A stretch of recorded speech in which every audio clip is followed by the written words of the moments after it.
I was doing the house cleaning. I was vacuuming the floor in my flat, and I was listening to the radio, and they were talking about the Royal Easter Show. And at the Royal Easter, they were asking this correspondent what was the best thing at the Royal Easter Show that year, and he said that the best thing at the Royal Easter Show was the flying pigs.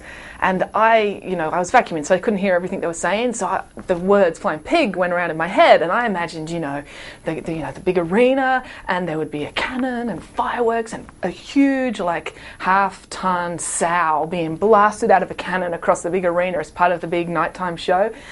But about 2 years later, I actually saw a photo of the flying pigs, and all it was these little piglets running along a diving board and dropping into a paddle pool.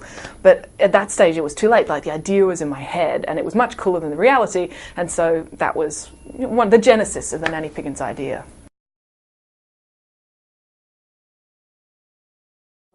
Yes, we do, because she talks the way I think. So everything that comes out of her mouth is things that rattle around in my head. But people say, well, who's she based on? And she's partially based on me. But a lot of the characters are based on me because, all the strange things that she says do come from my head. But Nanny Ann, who is like her antithesis, is also based on me because I am also very particular about things being just so, particularly about my writing. And also Samantha is based on me because she worries all the time, and my mother always used to say when I was a little girl that if worrying was an Olympic sport, I would be able to represent Australia at worrying.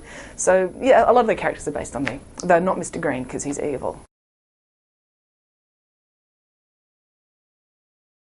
Okay, this is how I became Nanny Piggins' biographer. I was walking along the street one day, and she attacked me for my hair. She denounced me in the street and said, "You have the messiest hair I have ever seen on a human being. You desperately need an intervention." And she took me and she tried to fix me up, and she gave up. But she discovered that I was a writer, and she told me all about her exciting and interesting life. And I said, "How about we write a book about you?" And she, of course, said, "No, don't be ridiculous, because I'm too busy to sit down and talk to you for a great extended period of time." But over the years, I managed to convince her, and eventually I got the stories down. So that's how it all happened.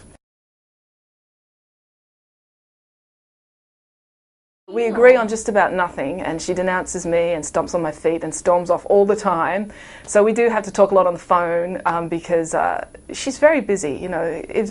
If she's either doing something death-defying or she's in prison quite a bit, or, well, not prison, in jail, like the police sergeant, just as a matter of form, does have to detain her occasionally. So, yeah, she's hard to keep track on.